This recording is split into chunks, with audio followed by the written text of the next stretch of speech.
नमस्कार बच्चों, हमारी इंग्लिश ट्रांसलेशन की जर्नी में हम ट्रांसलेशन के थ्रू अंग्रेजी भाषा सीखने का प्रयास कर रहे हैं। हम हर दिन 10-10 वाक्य या 5-5 वाक्य लेकर के ट्रांसलेशन करना सीखेंगे और नए वर्ड्स के साथ में वाक्यों का निर्माण करेंगे। इसके द्वारा हम धीरे धीरे अंग्रेजी भाषा को लिखना आसानी से सीख सकते हैं और हमारे शब्दकोश अच्छा होता है। तो चलिए इसी कड़ी में हम प्रारंभ करते हैं। हमारा पहला वाक्य है, विष्णु सभी जीवों के रक्षक है। एक समुद्र मंथन की छोटी सी कथा है, उसी में से हमने ये 5 वाक्य उठाए हैं, तो इसी पर हम आज कंप्लीट करते हैं।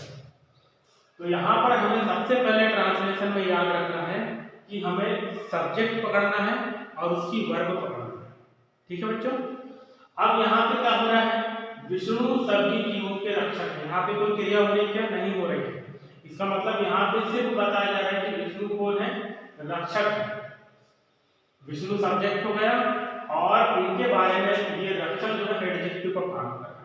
तो हमेशा याद रखना, ऐसे सेंटेंस सिंपल सेंटेंस कहलाते हैं और ये लिंकिंग वर्ब के द्वारा जुड़े होते हैं। तो हम इसे कहेंगे विष्णु है, मतलब इज प्रयोग करेंगे। तो विष्णु इज द प्रोटेक्टर, रक्षक मतलब प्रोटेक्टर। तो द प्रोटेक्टर किसके प्रोटेक्टर है? सभी जीवों के। तो हम कहेंगे of all the living beings. ठीक है, या ऑफ ऑल लिविंग बीइंग्स। तो देखिए इसका मतलब सब्जेक्ट है हमारा विष्णु, विष्णु विष्णु है, इसके लिए इज। विष्णु इज क्या है? ये प्रोटेक्टर है, मतलब रक्षक है।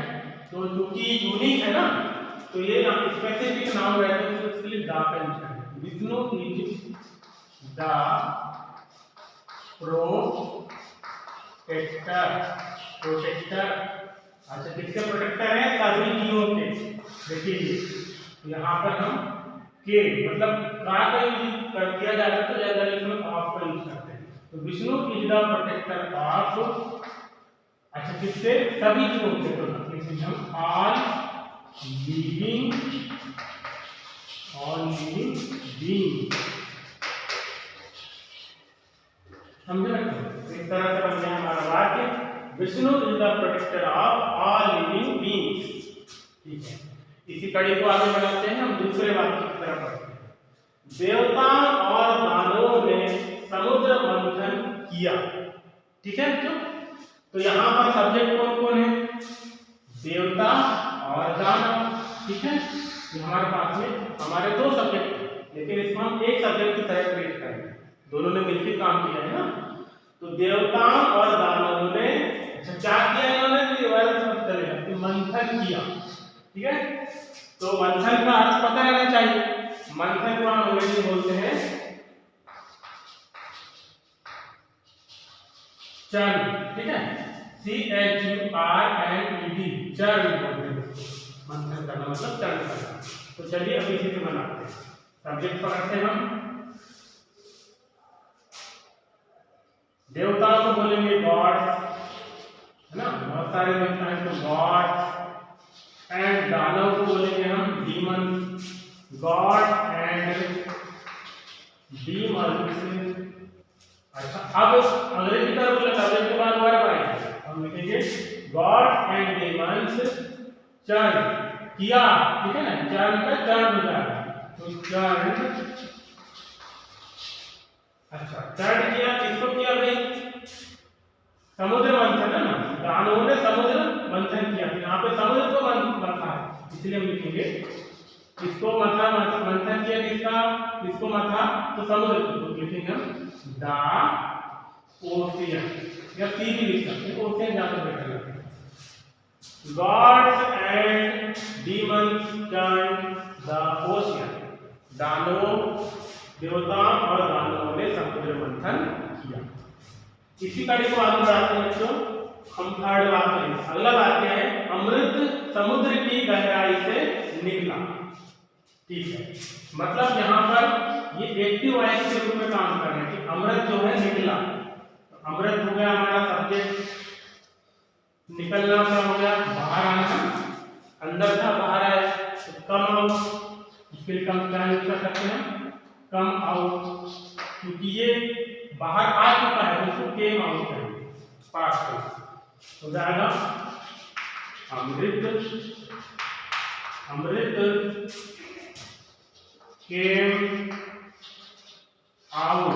अच्छा भैया अमृत तो बाहर आ गया, अच्छा कहाँ से बाहर आया, तो कहाँ से बाहर आया, ये गहराई से बाहर आया, लिखेंगे द डेप्थ, गहराई से, किससे गहराई से, समुद्र की।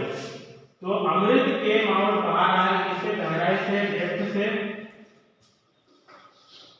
ऑफ द ओशियन, आप लीजिएगा ओशियन, समुद्र की गहराई से ये बाहर आया, इस तरीके से।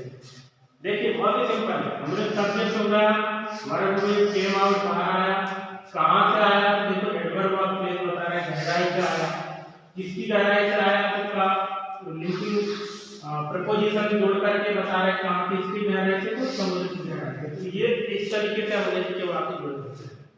अगला पढ़ते हैं, चौथा वाक्य, मंदर पर्वत बहुत विशाल था।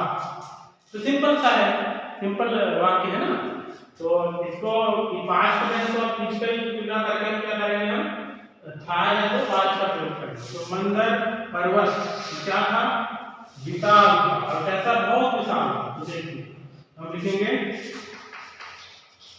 मंदर पर्वत को माउंटेन बोलते हैं, मंदर माउंटेन कैसा था, विशाल था, ठीक है। तो ये था के लिए हम वाज यूज करेंगे, वाज ह्यूज, कैसा था, बहुत बड़ा था। तो विशाल के लिए ह्यूज, अरे डायरेक्ट बहुत बड़ा था, यहाँ पर वेरी लगा इस तरीके से हो जाएगा, मंदर माउंटेन वाज वेरी ह्यूज, है ना, बिल्कुल सिंपल। इसी कड़ी को आगे बढ़ाते हैं, हमारा पांचवा वाक्य, पर्वत समुद्र में धंसने लगा। मतलब जब वो मंथन किया जा रहा था, दोनों डीमंस एक तरफ थे और एक तरफ देवता थे, तो उस समय क्योंकि अब सपोर्ट नीचे तो था नहीं, तो पर्वत कैसे होने लगा, नीचे धंसने लगा। तो धंसना का हमें पता होना चाहिए, टू सिंक भी बोल सकते हैं इसको, सिंक मतलब अंदर धंसना, ठीक है। बहुत सारे वर्ड से सिंक यूज कर सकते हैं। और कैसा, मतलब धंसने लगा, होने की प्रक्रिया हो रही है, मतलब शुरू हो गया, तो हम बिगन का यूज कर सकते हैं। देखो इसको बहुत खूबसूरती से बनाऊंगा। सबसे पहले तो कौन धंस रहा है, पर्वत जो है ना, पर्वत धंसने लगा, तो लिखेंगे द माउंटेन। माउंटेन जो है ये कैसा हो रहा है, किसी चीज कोई चीज शुरू कर रहा है ना, धंसने का काम शुरू कर, तो माउंटेन बिगन, पास्ट है तो द माउंटेन बिगन। अच्छा क्या बिगन करना लगा, क्या शुरू कर दिया उसने, धंसना शुरू कर दिया। हम लगाएंगे टू सिंक। देखिए अब मैं डीप ग्रामर बता रहा हूँ, यहाँ पे बिगन और ये मेन वर्ब है, और टू सिंक ये भी एक प्रेजेंट पार्टिसिपल है, लेकिन यहाँ पर ये ना एज अ नाउन यूज हो रहा है, इसके सब्जेक्ट की वजह से। बिगन के, बिगन क्या करने लगा भाई, क्या शुरू करने लगा, धंसने लगा।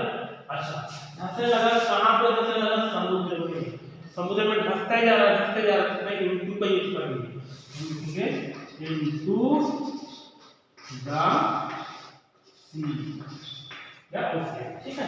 तो आखिरी वाक्य बन जाएगा the mountain began to sink into the सी।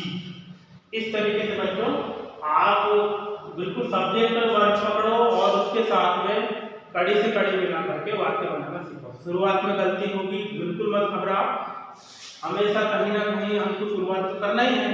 यदि शुरू में गलती होगी तो हम धीरे धीरे उसमें और सुधार करेंगे, उसमें नए नए वर्ड से। उम्मीद है आज का वीडियो आपको पसंद आया होगा। मैं ऐसे आपके लिए रोचक वीडियो और अच्छे वीडियो बनाने की कोशिश करूंगा। बहुत बहुत धन्यवाद, थैंक यू सो मच।